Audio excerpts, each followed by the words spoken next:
வணக்கம். பைபிளை முழுவதுமாக வாசிக்கும் நம் லட்சிய பயணத்திற்கு உங்களை அன்புடன் வரவேற்கிறேன். இன்று நாம் 2 சாமுவேல் 15வது அதிகாரத்தை வாசிக்க இருக்கிறோம். இதுவரை நாம் மொத்த நூல்களில் 23.63% நூல்களை வாசித்து முடித்துவிட்டோம். இன்னும் சில நூல்களை முடித்தால் நம் பயணம் வெற்றிகரமாகும். இன்றைய வாசிப்பின் மூலம் அந்த இலக்கை இன்னும் முன்னோக்கி நகர்த்துவோம். வாங்க தொடங்குவோம். அப்சலோம் கலகம் செய்தல். அதற்கு பின்னர் அப்சலோம் தனக்கென ஒரு தேரையும் குதிரைகளையும் தனக்கு முன்பாக ஓட 50 ஆள்களையும் அமர்த்திக் கொண்டான். அப்சலோம் அதிகாலையில் எழுந்து நகர வாயிலின் பாதை அருகே நிற்பான். யாரேனும் தனக்கிருந்த வழக்கை முன்னிட்டு அரசரிடம் தீர்ப்பு கேட்க வந்தால் அவனை அப்சலோம் தன்னிடம் அழைத்து, "நீ என் நகரிலிருந்து வருகிறாய்?" என்று கேட்பான். அவன், "உம் அடியான் இந்த நகரிலிருந்து இஸ்ரேலின் இந்த குலத்தினின்றும் வருகிறேன்" என்று பதில் சொல்லுவான். அப்போது அப்சலோம், "உன் வழக்கு சரியானது, நியாயமானது. ஆனால் அரசரின் சார்பாக உன்னை விசாரிக்க எவரும் இல்லை. நான் மட்டும் இந்நாட்டில் நீதிபதியாக இருந்தால் வழக்குள்ளவர்கள் அனைவரும் என்னிடம் வருவார்கள். நானும் அவர்களுக்கு நீதி வழங்குவேன்" என்பான். யாரேனும் அவனை வணங்குவதற்காக நெருங்கினால் தன் கையை நீட்டி அவனை தழுவி முத்தமிடுவான். அரசரிடம் வழக்கை முன்னிட்டு வந்த இஸ்ரேலர் அனைவரிடமும் அப்சலோம் இவ்வாறு செய்து இஸ்ரேலரின் உள்ளங்களை கொள்ளை கொண்டான். 4 ஆண்டுகள் கழிந்த பின் ஒரு நாள் அப்சலோம் அரசரிடம், "நான் ஆண்டவருக்கு செய்துள்ள நேர்ச்சியை நிறைவேற்ற வேண்டும். எபிரோன் செல்ல தயவு கூர்ந்து அனுமதி தாரும். உமது அடியான் சிரியாவிலுள்ள கெசுரில் வாய்ந்தபோது ஆண்டவர் என்னை எருசலேமுக்கு திரும்பிக் கொண்டு சென்றால் நான் ஆண்டவரை தொழுவேன் என்று ஒரு நேர்ச்சை செய்தேன்" என்றான். "நலமாய் சென்று வா" என்று அரசர் அவனிடம் கூற அவனும் புறப்பட்டு எபிரோனுக்குச் சென்றான். பின் அப்சலோம் இஸ்ரேலின் அனைத்து குலங்களுக்கும் இரகசிய தூதர் மூலம், "நீங்கள் எக்கால முழக்கம் கேட்டவுடன் அப்சலோம் எபிரோனில் அரசராகிவிட்டார் என்று முழங்குங்கள்" என்று சொல்லி அனுப்பினான். எருசலேமிலிருந்து அழைக்கப்பட்ட 200 பேர் சென்றனர். வஞ்சகமின்றி இது பற்றி ஏதும் அறியாதவராய் அப்சலோமுடன் சென்றனர். அப்சலோம் பலி செலுத்திய போது தாவீதின் ஆலோசகனான கீலோவியன் அகித்தோபலை அவனது நகர் கீலோலிலிருந்து வருமாறு சொல்லி அனுப்பினான். சதி வலுவடைந்தது. அப்சலோமின் ஆதரவாளருடைய எண்ணிக்கையும் மிகுதியானது. தாவீது எருசலேமினின்று தப்பியோடல். அப்போது தூதன் ஒருவன் தாவீதிடம் வந்து, "அப்சலோம் இஸ்ரேலரின் உள்ளங்களை கவர்ந்து கொண்டார்" என்று கூறினான். தாவீது தம்மோடு எருசலேமில் இருந்த அலுவலர் அனைவரிடமும், "வாருங்கள், நாம் தப்பியோடுவோம். ஏனெனில் அப்சலோமிற்கு முன்பாக நாம் தப்ப முடியாது. விரைவில் வெளியேறுங்கள். இல்லையெனில் அவன் விரைவில் நம்மை மேற்கொண்டு நமக்கு தீங்கு விளைவிப்பான். நகரையும் வாள்முனையால் தாக்குவான்" என்றார் அரசர். அதற்கு அரச அலுவலர், "எம் தலைவராம் அரசரின் ஏவல்களுக்காகவே எம் அடியார்கள் காத்திருக்கிறோம்" என்று அரசரிடம் கூறினர். அரசரும் அவர் வீட்டார் அனைவரும் வெளியேறினர். ஆனால் வீட்டை காக்கும்படி தம் வைப்பாட்டியர் 10 பேரை அரசர் விட்டுச் சென்றார்.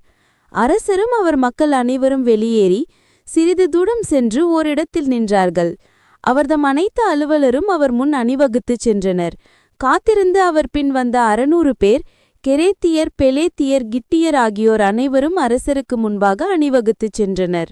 அப்போது அரசர் கித்தியன் இத்தாய்க்கிடம், "நீ ஏன் எங்களோடு வருகிறாய்? திரும்பிச் சென்ற அரசனோடு தங்கு. ஏனெனில் நீ ஒரு அந்நியன், நாடு கடத்தப்பட்டவன். நீ நேற்று வந்தவன். இன்று நான் உன்னை எங்களோடு அலையச் செய்யலாமா? கால் போன போக்கிலே நான் போகின்றேன். திரும்பிச் செல். உன் சகோதரர்களையும் கூட்டிச் செல்.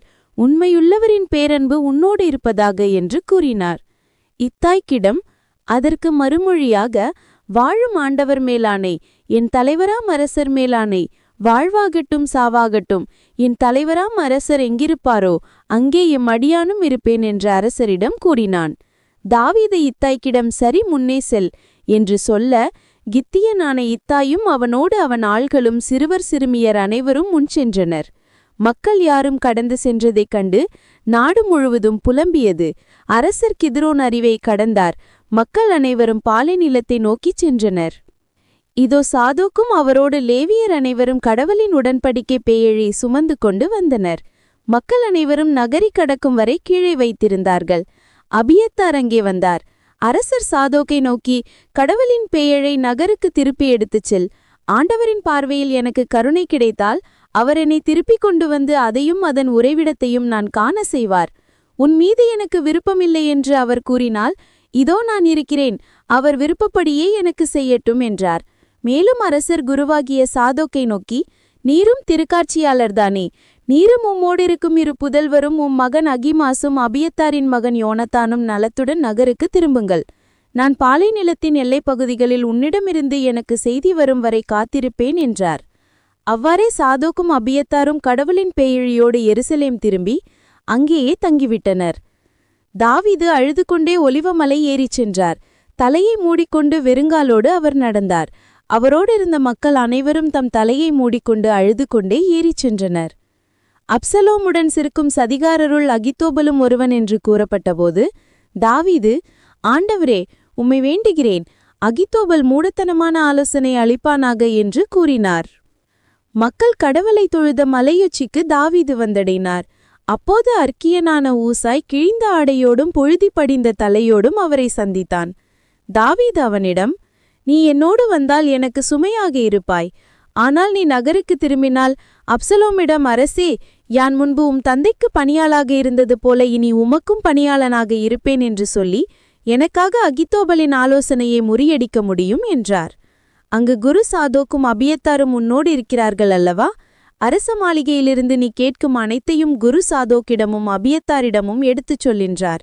அவர்களோடு அவர்களின் இரு புதல்வர்கள், அதாவது சாதோக்கின் மகன் அகிமாசும் அபியத்தாரின் மகன் யோனத்தானும் இருக்கிறார்கள். நீ கேட்ட அனைத்தையும் அவர்கள் வழி எனக்கு சொல்லி அனுப்பு என்றார்.